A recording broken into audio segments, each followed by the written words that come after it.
नमस्कार साथियों। आरपीएससी के पेपर सॉल्यूशन की कड़ी में आपका स्वागत है, अभिनंदन है। 2013 से अब तक आरपीएससी के जो भी पेपर हुए हैं उसका हम सॉल्यूशन करेंगे। यह हमारा 5वां वीडियो है। वरिष्ठ अध्यापक संस्कृत शिक्षा 2018 के पेपर जो अधूरा था उसका हम सॉल्यूशन करेंगे। जब आप हमारे ये वीडियो देखकर परीक्षा हॉल में पहुंचोगे तो आप में दूसरों से अलग अनोखा कॉन्फिडेंस होगा। जब आप हमारे पेपर पूरे वीडियो देख लोगे तो आपको सरकारी नौकरी पाने में कोई रोक नहीं सकता है। आप जो टेस्ट सीरीज के रूप में हज़ारों रुपये बिगाड़ते हैं, यही टेस्ट सीरीज यूट्यूब पर आपको फ्री में मिल रही है। आप मेरे साथ में मन ही मन में प्रश्नों के उत्तर देने की कोशिश करें।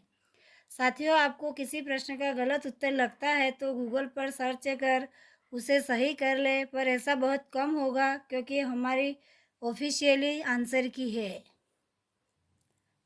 तो आज अपने पेपर सॉल्यूशन स्टार्ट करेंगे।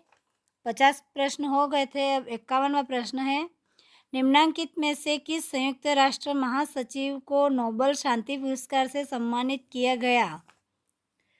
राज्य राजनीतिक दल और उसके ऑप्शन ए बान की मानू, बी कोफी अन्नान, सी बुतरस गाली, फोर है ट्रिग्वे ली। तो इसका राइट आंसर है कोफी अन्नान। अगला है, निम्नांकित में से कौन सा एक सुमेलित नहीं है? राज्य राजनीतिक दल और उसके प्रतीक दिए गए, उसमें कौन सा सुमेलित नहीं है वह देखना है। पहला है असोम गण परिषद हाथी, दूसरा केरल कांग्रेस सीढ़ी, तीसरा है शिरोमणि अकाली दल तराजू, चौथा लोक जनशक्ति पार्टी बंगला। तो इसमें केरल कांग्रेस ये सीढ़ी ये प्रतीक नहीं है। अगला है, भारत में केंद्र राज्य संबंधों से संबंधित सरकारी आयोग प्रतिवेदन किस वर्ष प्रस्तुत किया गया? 1983, 1986, 1987, 1988। तो इसका राइट आंसर है 1987। अगला है, भारत के सकल घरेलू उत्पादन में विनिर्माण क्षेत्र का हिस्सा वर्ष 2017-18 में था 50%, 30%, 16%, 8%। तो इसका राइट आंसर है 16% था।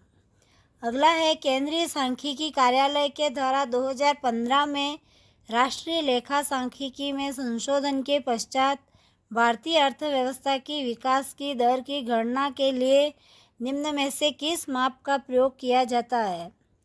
पहला, स्थिर साधन लागत पर विशुद्ध राष्ट्रीय उत्पाद, दूसरा स्थिर साधन लागत पर सकल राष्ट्रीय उत्पाद, तीसरा स्थिर साधन लागत पर सकल घरेलू उत्पाद, चौथा स्थिर बाजार कीमतों पर सकल घरेलू उत्पाद। तो इसका राइट आंसर है चौथा, स्थिर बाजार कीमतों पर सकल घरेलू उत्पाद। अगला है, निम्न में से किस वर्ष में भारत की स्थिर कीमतों पर प्रति व्यक्ति विशुद्ध राष्ट्रीय आय में गिरावट सर्वाधिक रही? 1979-80, 1991-92, 1974-75, 1972-73। तो इसका राइट आंसर है 1979-80। अगला है, प्रधानमंत्री किसान संपदा योजना के बारे में निम्न में से कौन सा कथन सही नहीं है? पहला, यह योजना वर्ष 2017 में प्रारंभ की गई। दूसरा, यह योजना भारत सरकार के कृषि एवं किसान कल्याण मंत्रालय के द्वारा लागू की जा रही है। तीसरा, 2016-20 की अवधि के लिए इस योजना हेतु 6000 करोड़ आवंटित किए गए हैं। चौथा, इस योजना के अंतर्गत खेत में खुदरा बिक्री केंद्रों तक दक्ष आपूर्ति श्रृंखला प्रबंधन के साथ आधुनिक अवरचना का सृजन होगा। तो इसका राइट आंसर है आंसर नंबर 2, यह योजना भारत सरकार के कृषि एवं किसान कल्याण मंत्रालय के द्वारा लागू की जा रही है, नहीं की जा रही है, जो गलत है। अगला है, भारतीय वायुसेना ने राजस्थान में जहां युद्धाभ्यास वायु शक्ति 2019 करना तय किया, बाड़मेर, पोखरण, बीकानेर, जयपुर। तो पोखरण में वायु शक्ति 2019 का तय किया। अगला है, वर्ष 2018 में भारत के सर्वश्रेष्ठ 10 पुलिस स्टेशनों में राजस्थान के 2 पुलिस स्टेशनों को पहला और 7वां स्थान मिला। पहला स्थान पाने वाला पुलिस स्टेशन है, पहला पंचशील पुलिस स्टेशन अजमेर, दूसरा civil licence police station Jaipur, तीसरा Kalu police station Bikaner, Lakheri police station Bundi. इसका राइट आंसर है कालू पुलिस स्टेशन बीकानेर। अगला है, निम्नलिखित में से किसका दिसंबर 2018 में राजस्थान क्रिकेट संघ के अध्यक्ष के रूप में चयन हुआ था? Ruchir Modi, PC Joshi, CP Joshi, Lalit Modi. इसका राइट आंसर है सीपी जोशी। वर्तमान में आरसीए के अध्यक्ष धनंजय सिंह खींसर हैं। अगला है, निम्न में से कौन सा कथन महात्मा गांधी राष्ट्रीय ग्रामीण रोजगार गारंटी स्कीम के बारे में सही नहीं है? पहला, राष्ट्रीय ग्रामीण रोजगार गारंटी अधिनियम 2 अक्टूबर 2006 से लागू हुआ। दूसरा, इसका मुख्य उद्देश्य प्रत्येक ग्रामीण परिवार से कम एक सदस्य को वर्ष में कम से कम 100 दिन सुनिश्चित रोजगार दिया जाना है, यदि वह व्यक्ति अकुशल शारीरिक श्रम करने के इच्छुक हो। तीसरा है 2 अक्टूबर 2009 से राष्ट्रीय ग्रामीण रोजगार गारंटी स्कीम का नाम बदलकर महात्मा गांधी राष्ट्रीय ग्रामीण रोजगार गारंटी स्कीम कर दिया गया। चौथा, इस स्कीम से लाभान्वित होने वालों में कम से कम 33% महिलाएं होनी चाहिए। इसका आंसर नंबर 1 गलत है। राष्ट्रीय ग्रामीण रोजगार गारंटी अधिनियम 2 अक्टूबर 2005 से लागू हुआ था, जो कि 2006 गलत है। अगला है, माध्यमिक शिक्षा बोर्ड राजस्थान ने 10वीं कक्षा की 2019 की परीक्षाएं कराने की तिथियां तय की है। 14 से 27 मार्च, 7 से 20 मार्च, 12 से 24 मार्च, 10 से 22 मार्च। तो इसका राइट आंसर है 14 से 27 मार्च। अगला है, राजस्थान के नवनिर्वाचित मुख्यमंत्री अशोक गहलोत का शपथ ग्रहण समारोह जयपुर में जहां आयोजित हुआ? सिटी पैलेस, अल्बर्ट हॉल, हवा महल, विधानसभा भवन। इसका राइट आंसर है अल्बर्ट हॉल में। वर्तमान में मुख्यमंत्री भजनलाल शर्मा है, जो कि उनका भी शपथ ग्रहण अल्बर्ट हॉल में ही हुआ था। अगला है, राजस्थान सरकार में अशोक चांदना जिसके मंत्री है? युवा मामलात एवं खेल, ग्रामीण विकास, पंचायती राज, चिकित्सा एवं स्वास्थ्य। इसका राइट आंसर है युवा मामलात एवं खेल में। वर्तमान में युवा मामलात एवं खेल मंत्री राज्यवर्धन सिंह राठौड़ है। अगला है, राजस्थान के उद्यान कृषि विभाग ने जहां कृषि पारिस्थितिकी पर्यटन एवं अंतर्राष्ट्रीय पुष्प अनुसंधान केंद्र विकसित करने की योजना बनाई है? माउंट आबू, जोबनेर, पुष्कर, जयपुर। इसका राइट आंसर है माउंट आबू में। अगला है, जनवरी 2019 में पुणे में आयोजित खेलो इंडिया यूथ गेम्स में भीलवाड़ा की फिरदौस कायम खानी ने किस स्पर्धा में स्वर्ण पदक जीता? 200 मीटर बटरफ्लाई, बैडमिंटन, 100 मीटर दौड़, टेबल टेनिस। तो इसका राइट आंसर है 200 मीटर बटरफ्लाई में स्वर्ण पदक जीता। अगला है, दिसंबर 2018 में गांव मामोसर में 2 दिवसीय लोक संगीत और कला उत्सव का आयोजन किया गया। यह गांव राजस्थान के किस क्षेत्र में स्थित है? मारवाड़, शेखावटी, मेवात, हाड़ौती। इसका राइट आंसर है शेखावटी में। अगला है, रमन एवं अनमोल की एक ही बुद्धि लब्धि है जो 120 है। रमन अनमोल से 2 वर्ष छोटा है। यदि अनमोल 12 वर्ष का है तो रमन की मानसिक आयु क्या है? 9 वर्ष, 10 वर्ष, 12 वर्ष, 14 वर्ष। इसका राइट आंसर है तीसरा 12 वर्ष। अगला है, वह प्रथम मनोवैज्ञानिक जिसने मानव व्यक्तित्व के अवचेतन भाग की व्यवस्थित रूप में छानबीन का प्रयास किया, वह है? Albert Bandura, E.L. Thorndike, Max Wertheimer, Sigmund Freud. इसका राइट आंसर है सिगमंड फ्रायड। अगला है, निम्नलिखित में से कौन सा कथन अधिगम के बारे में सर्वाधिक उपयुक्त है? यह प्रक्रिया है, उत्पाद नहीं। दूसरा, यह अप्रकट प्रक्रिया है। तीसरा, यह अनायास होता है। चौथा, यह व्यवहार में अस्थायी परिवर्तन है। इसका राइट आंसर है यह प्रक्रिया है, उत्पाद नहीं। अगला है, एक विचार अथवा अवधारणा के निर्माण में उपयुक्त वैचारिक प्रक्रिया जो नई, मौलिक तथा उपयोगी है क्या कहलाती है? सृजनात्मकता, उपलब्धि, बुद्धि, व्यक्तित्व। तो इसका राइट आंसर है सृजनात्मकता कहलाती है। अगला, राजस्थान विधानसभा में विपक्ष के नेता हैं वसुंधरा राजे, कालीचरण सर्राफ, गुलाब चंद कटारिया, अरुण चतुर्वेदी। तो इसका राइट आंसर है गुलाब चंद कटारिया।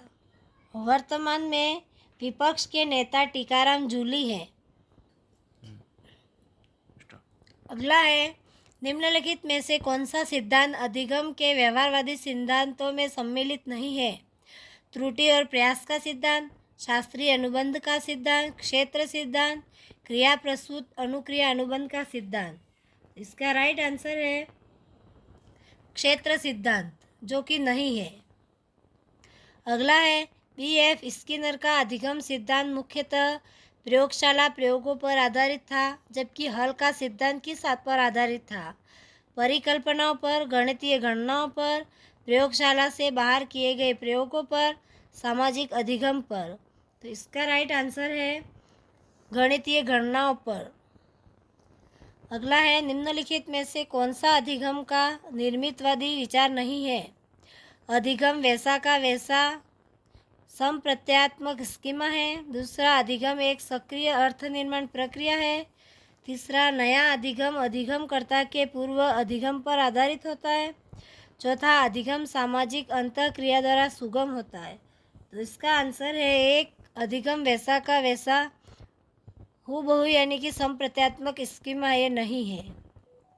अगला है, गैने के अनुसार निम्नलिखित में से कौन से 8 में से 4 अधिगम प्रकारों का सही पदानुक्रमिक विक्रम है? संप्रत्यय, सिद्धांत, बहुविभेदीकरण, समस्या समाधान। दूसरा है सिद्धांत, बहुविभेदीकरण, संप्रत्यय, समस्या समाधान। तीसरा, समस्या समाधान, संप्रत्यय, सिद्धांत, बहुविभेदीकरण। चौथा, बहुविभेदीकरण, संप्रत्यय, सिद्धांत, समस्या समाधान। तो इसका राइट आंसर है चौथा, बहुविभेदीकरण, संप्रत्यय, सिद्धांत और समस्यात्मक समाधान होगा। अगला है, निम्नलिखित में से कौन सी व्यक्तित्व आकलन की प्रक्षेपी तकनीकी नहीं है? पहला, बालक अंतर्बोध परीक्षण। दूसरा, शब्द साहचर्य परीक्षण। तीसरा, वाक्य पूर्ति परीक्षण। चौथा, मिनेसोटा बहुस्तरीय व्यक्तित्व अनुसूची। तो इसका राइट आंसर है चौथा, मिनेसोटा बहुस्तरीय व्यक्तित्व अनुसूची, जो कि तकनीकी नहीं है। अगला है, निम्नलिखित में से कौन सी अच्छे समायोजन की विशेषता नहीं है? अपनी शक्तियों एवं सीमाओं का ज्ञान, आकांक्षाओं का पर्याप्त स्तर, प्रतिकूल परिस्थितियों से जूझने की क्षमता, महत्वपूर्ण गलतियां खोजने की अभिवृत्ति। तो इसका आंसर है 4, महत्वपूर्ण गलतियां खोजने की अभिवृत्ति, जो इसकी विशेषता नहीं है। अगला है, निम्नलिखित में से अध्यापक का कौन सा कार्य विद्यार्थियों के सृजनात्मकता में रुकावट है?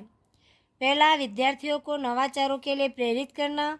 दूसरा, विद्यार्थियों को शीघ्रता से निर्णय के लिए जोर डालना। तीसरा, विद्यार्थियों को किसी वस्तु के हर संभव उपयोगों पर विचार के लिए कहना। चौथा, विद्यार्थियों को भिन्न भिन्न रूप से विचार करने को प्रोत्साहित करना। इसका राइट आंसर है विद्यार्थियों को शीघ्रता से निर्णय के लिए जोर डालना, ये उसके विकास में रुकावट करता है। अगला है भारतीय चिकित्सकों यानी कि फिजिशियन के अनुसार व्यक्तित्व के 3 अवयव पित्त, बाइल, वात यानी वायु और कफ यानी म्यूकस है।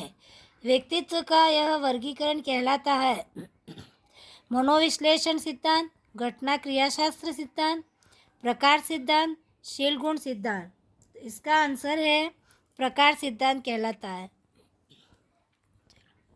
अगला है, निम्नलिखित में से व्यक्ति की कौन सी विशेषता सांवेगिक बुद्धिमान व्यक्ति की विशेषताओं में सम्मिलित नहीं है? पहला, दूसरों के विभिन्न प्रकार के संवेगों को पहचानना। दूसरा, संवेगों की अभिव्यक्ति पर नियंत्रण न रख पाना। तीसरा, अपने संवेगों की प्रकृति और तीव्रता को सही प्रकार समझना। चौथा, संवेगों की अभिव्यक्ति को सही प्रकार से नियमित करना। इसका है संवेगों की अभिव्यक्ति पर नियंत्रण न रख पाना, यह सांवेगिक बुद्धिमान व्यक्ति की विशेषता में सम्मिलित नहीं है।